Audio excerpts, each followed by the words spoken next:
Hello everyone, स्वागत है आपका हमारे चैनल पे। और आज है आपका 14 मई। ठीक है। और यहाँ पे क्या करते हैं, इंपॉर्टेंट जो न्यूज़ है, जो टॉपिक है, जो एग्जाम में पूछे जाते हैं डायरेक्ट, उसको यहाँ पर कवर करते हैं। सबसे पहला ये, अभी चौथा चरण हुआ है, तो दो फैक्ट याद रखिएगा वनडे एग्जाम के लिए। ठीक है। वनडे एग्जाम का मतलब क्या होता है, जिसमें आपका मेंस का और जो है इंटरव्यू का योगदान नहीं होता है। डायरेक्ट जो एग्जाम होते हैं फिर आपके रिक्रूटमेंट होता है। वनडे एग्जाम कहने का मतलब ये होता है। चलिए, यहाँ पे 7 चरण में जो है क्या हो रहा है, इलेक्शन हो रहा है लोकसभा का। ठीक है। और कितने सीट है, 543।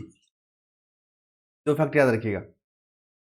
यहाँ पे फिर नेक्स्ट हम लोग मूव करेंगे अपने आर्टिकल पे। तो देखिए, ईवीएम और वीवीपैट, ये दोनों टॉपिक जो है न्यूज में बार बार आ रहा है इलेक्शन को लेकर। ठीक है। तो वीवीपैट का फुल फॉर्म याद रखिएगा, वीवीपैट। ठीक है, वीवीपैट का फुल फॉर्म याद रखिएगा, क्योंकि बीपीएससी ने पिछले बार चैट जीपीटी का फुल फॉर्म पूछ लिया और वनडे एग्जाम में एसएचजी का फुल फॉर्म पूछ ले रहा है, सेल्फ हेल्प ग्रुप का पूछ ले रहा है।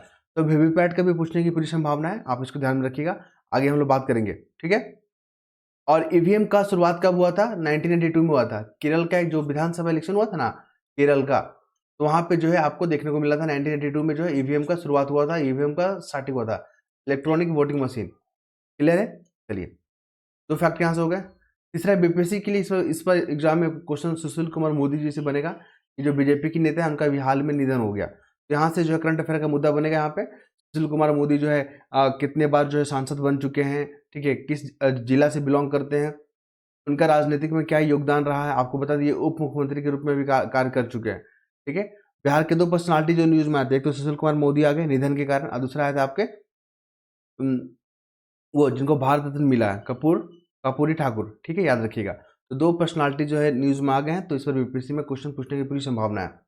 उसके बाद आपको बता दें, भारत और ईरान के बीच में एक रिश्ता है। ठीक है। वहां पर एक बंदरगाह बनाया गया था, पोर्ट बनाया गया था, चाबहार। ठीक है। तो चाबहार के बारे में आगे हम लोग डील करेंगे। तो याद रखिए, जो चाबहार जो पोर्ट है, वो भारत और ईरान के बीच में इसको ऑपरेट किया जा रहा है। आगे बढ़े हम लोग, तो अपने मुद्दे पे आगे बढ़ते हैं। तो देखने को जो मिल रहा है हमें, वो यह है, सुप्रीम कोर्ट ने अधिकारियों को फटकारा और कहा कि कचरा निपटान की हालात भयावह और राजनीति ना हो। कुल मिलाकर जो यहाँ पे कचरा जो निपटान हो रहा है, कचरा जो यहाँ पर जो जमा हो जा रहा है, उसको लेकर जो सुप्रीम कोर्ट ने चिंता जताया है। और उन्होंने कहा है कि ये जो सही नहीं है। कुल मिलाकर आपको बता दें, मैंने कल भी जो टॉपिक पे एडिटोरियल पेज में डिस्कस किया था कि कचरे जो है वायु प्रदूषण के लिए, जल प्रदूषण के लिए, भूमि प्रदूषण के लिए, ठीक है, इन्वायरमेंट की प्रदूषण के लिए काफ़ी जो है यहाँ पे चिंतित है। क्लियर है। उससे काफ़ी प्रदूषण देखने को मिलता है। तो कचरा को लेकर मैंने कल डिस्कस किया था। यहाँ पे बात करेंगे सुप्रीम कोर्ट को लेकर। देखिए, सुप्रीम कोर्ट जो है ना, आर्टिकल 124 याद रखिएगा। आर्टिकल 124 जो है ना, सुप्रीम कोर्ट से डील करता है। सुप्रीम कोर्ट जो है ना, जो पूरा देश का जो है एक स्वतंत्र जो न्यायपालिका को सुनिश्चित करने के लिए एक महत्वपूर्ण भूमिका अदा करता है। याद रखिएगा, सुप्रीम कोर्ट जो है सर्वोच्च जो है संस्था है हमारे न्याय की दिशा में न्याय को सुनिश्चित करने के लिए। सुप्रीम कोर्ट जो है हमारे संविधान का संरक्षक है। सुप्रीम कोर्ट को क्या क्या पावर मिला हुआ, संविधान के संरक्षण के लिए और फंडामेंटल राइट को प्रोटेक्ट करने के लिए, दोनों पावर जो हमारे सुप्रीम कोर्ट को ही दिया गया है। साथ ही आपको बता दें, इसमें हाईकोर्ट को भी ये पावर दिया गया है।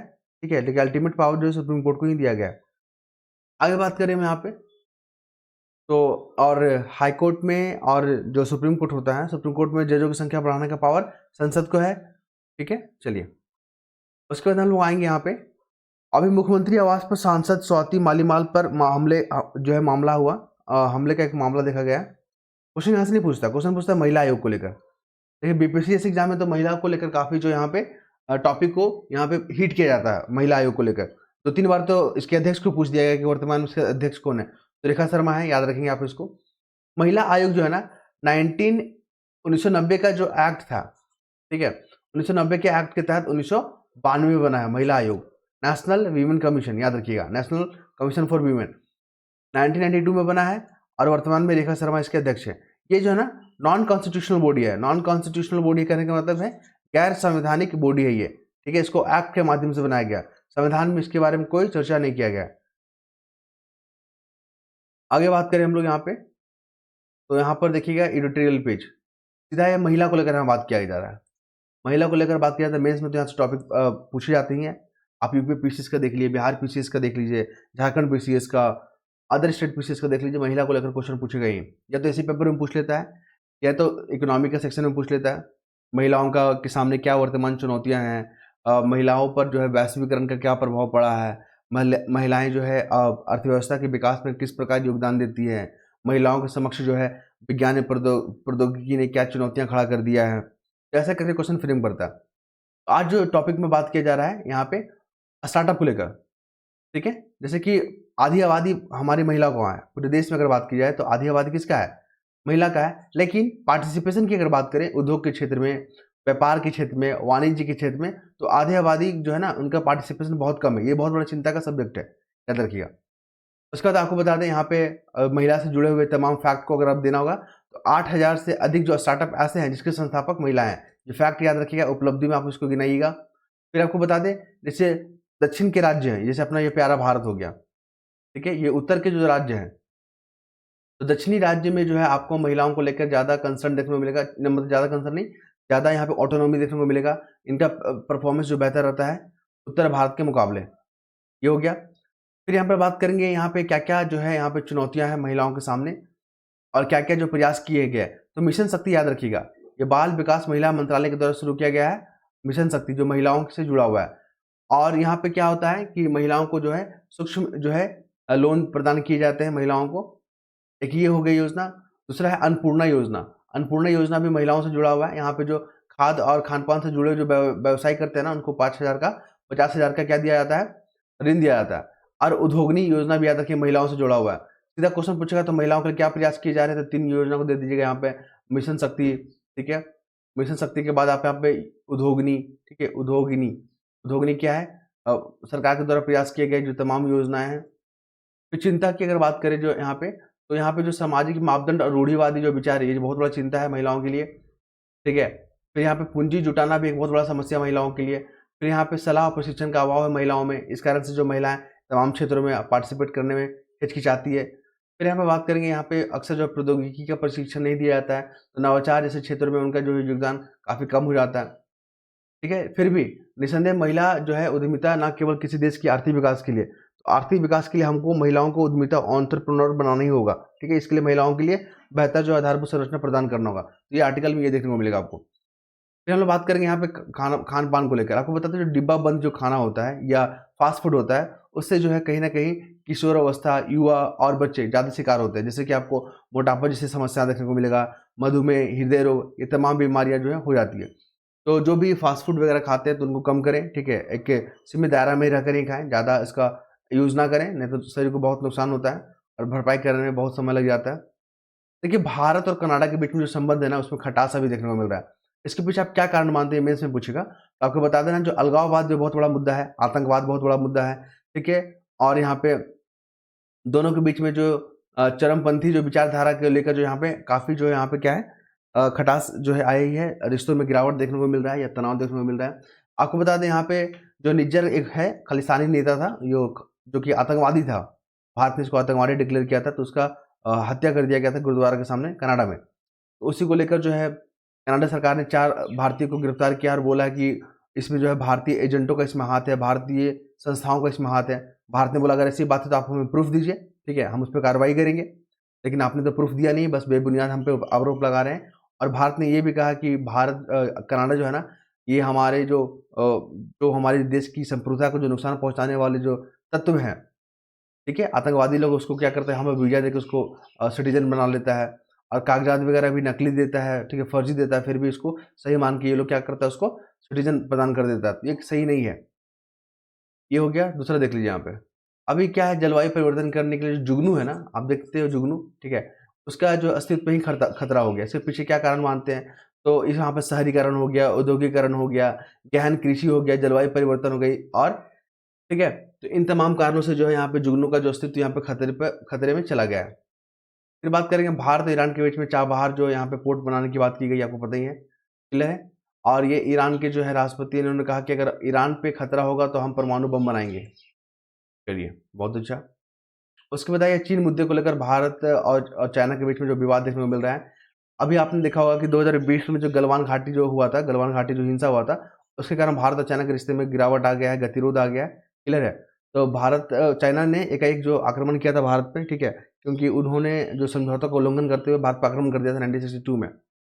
तो उसी को लेकर जो है चाइना क्या किया था कि भारत का जो जो लीगल क्षेत्र था उसको ऑक्यूपाई कर लिया वहाँ पे धोखे से, जिसको आज हम लोग अक्साई चीन के नाम से जान रहे हैं। क्लियर है? ध्यान रखिएगा। पेंगोंग झील भी जो है यहाँ चाइना से जुड़ा हुआ है, विवादित क्षेत्र है। फिर यहाँ पे एक गांव भी है, क्या इस गांव का नाम क्या है? मकसरा गांव। ठीक है, मैंने यहाँ पे हाईलाइट किया था। मकसरा गांव को लेकर भी यहाँ पे विवाद देखने को मिल रहा है। गलवान घाटी याद रखिएगा, पेंगोंग झील हो गया, मस्करा गांव हो गया, ये हो गया। फिर चीन को मुद्दे ऐसा क्या हुआ, तो जो द्विपक्षीय जो समझौता होता है ना, चाइना उसका उल्लंघन करता है। ठीक है, चाइना जो है द्विपक्षीय समझौता का उल्लंघन करता है, फिर सीमा का उल्लंघन करता है, और भारतीय राज्यों का जो है अपने हिसाब से नाम को देता है और बोलता है कि ये भारत का, ये चाइना का हिस्सा है। ये सही नहीं है। ठीक है, फिर उस एक और क्वेश्चन यहाँ पे जैतापुर जो पावर प्रोजेक्ट है जैतापुर, ठीक है, एटॉमिक एनर्जी को लेकर, ये आपका उत्तर प्रदेश में और ये फ्रांस के सहयोग से बनाया जा रहा है, ध्यान रखिएगा। इसके बाद हम लोग बात करेंगे अगले मुद्दे पे, तो उत्तराखंड में जो वनाग्नि है ना, आग लगने से क्या क्या खतरा हो रहा है, तो पेड़ पौधे, झाड़ियाँ, जड़ी बूटियाँ, मिट्टी जैसे तमाम जो है प्राकृतिक जो है संसाधनों का नुकसान हो रहा है, साथ ही साथ जंगली जानवरों का भी यहाँ पे नुकसान देखने को मिल रहा है। समय हो गया 11 मिनट, और फटाफट चीज़ को हम लोग यहाँ पे कवर करेंगे। और यहाँ पे कुछ खास नजर आएगा मुझे, देखिए यहाँ पे क्या है, अगला मुद्दा देख लीजिए, महंगाई को लेकर। इन्फ्लेशन क्या होता है? इन्फ्लेशन आपको बता दें, जो चीज़ आपको 10 रुपये में आपको पहले 10 चीज़ मिल रहा था, ठीक है, या 10 आम, 10 बिस्किट, 10 टॉफी, उसके लिए आपको आज आपको 20 रुपये पे करना पड़ा। यही इन्फ्लेशन होता है। यहाँ पे मनी पावर जो है ना घट रहा है, मनी का जो शक्ति है ना, परचेजिंग पावर, वो घट रहा है। इन्फ्लेशन आपको बता दें, उपभोक्ता मूल्य सूचकांक को लेकर क्वेश्चन पूछा गया यूपीएससी स्टेट बिजनेस में। इसको जारी कौन करता है? एनएसओ करता है। ठीक है, चलिए अभी क्या हुआ कि जो खुदरा जो महंगाई है उसमें कमी देखा गया, 4.83% है। इसके पीछे जो है यहाँ पे मांस, अंडा, मसाले तमाम में जो रेट है वहाँ पे गिरावट देखा गया है। लेकिन अभी फल, सब्जी, दालों में जो तेजी देखा जा रहा है।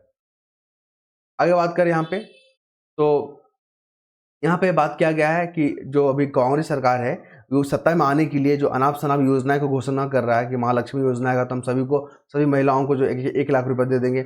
आप बताइए, 1 लाख रुपए दीजिएगा वो तो ठीक है, अच्छी बात है, लेकिन आप 1 लाख रुपए लाइए कहाँ से? या तो आप टैक्स बढ़ाइएगा, ठीक है, या आप ये बताइए कि आप यहाँ पर पैसा को जनरेट कैसे करेंगे, संसाधन कैसे जुटाएंगे, या तो आप लोन लीजिएगा, तो ये सही नहीं है। ठीक है, अगर आप इन्वेस्टमेंट करने के लिए लोन लेते हो तो सही होता है, लेकिन फ्री में बांटने के लिए अगर आप लोन ले रहे हो ना, तो अर्थव्यवस्था को बहुत नुकसान पहुंचता है। ये सब चीज़ समझना होगा आपको। ठीक है, आप सत्ता में आने के लिए, आप अपने सुख सुविधाओं को पाने के लिए आप अनाप शनाप कुछ भी कीजिएगा, वो सही नहीं होगा। ये स्टेटमेंट है हमारे फाइनेंस मिनिस्टर का।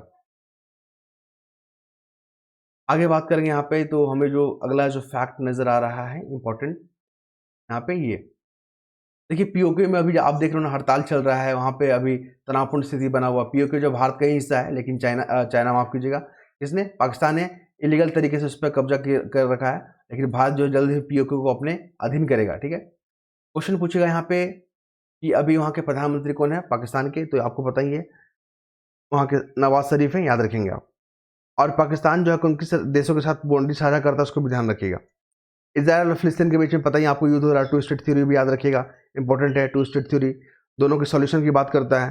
रफा क्षेत्र भी कहाँ है, तो ये आपका है फिलिस्तीन में है, जहाँ पे इजराइल हमला कर रहा है। उसके बाद हम लोग बात करेंगे यहाँ पे अगला मुद्दे पे, यहाँ पे नेपाल को लेकर। देखिए, भारत नेपाल के बीच में जो विवाद है, किस चीज़ को लेकर विवाद है, तो काला पानी को लेकर, क्योंकि काला पानी, लिपू लेक और लिम्पियाधुरा, ठीक है, काला पानी, ठीक है, काला पानी, लिपू लेक और लिम्पियाधुरा, ये तो है ना भारत के क्षेत्र है, लेकिन नेपाल बोल रहा है कि हमारा क्षेत्र है, और अपने नक्शा में इसको दिखाया, तो भारत ने इसका विरोध जताया, आपको पता ही है। चलिए, ये जो है भारत और नेपाल के बीच में विवादित वाला एरिया है। फिर हम लोग आगे बात करेंगे, जैसे बांग्लादेश के साथ तीस्ता नदी को लेकर विवाद है, चाइना के साथ पेंगोंग झील हो गया, ठीक है, तो ये तमाम चीज़ आपको देखने को मिलेगा। गलवान घाटी को लेकर विवाद है। तो हमारे जो पड़ोसी राज्यों के साथ जो विवाद चल रहा है उसको ध्यान रखिएगा, क्योंकि उसको लेकर क्वेश्चन तो पक्का ही पूछेगा। आगे बात करें तो यहाँ पर देखने को मिलेगा, स्पोर्ट्स सेक्टर में मुझे कुछ खास नहीं नजर आया।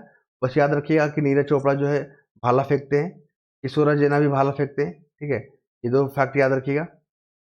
और यहाँ पे फिर जो भारत के जो चेस खिलाड़ी हैं, शतरंज खिलाड़ी, प्रज्ञानंद, कोनेरू हम्पी और वैशाली रमेश बाबू, ये जो है ना सारे जो है आपके चेस प्लेयर हैं, याद रखिएगा, क्योंकि क्वेश्चन पूछता है कि ये जो प्लेयर हैं ये किन क्षेत्रों से जुड़े हुए हैं, किन खेलों से जुड़े हुए हैं, इस तरह के तमाम क्वेश्चन पूछे जाते हैं।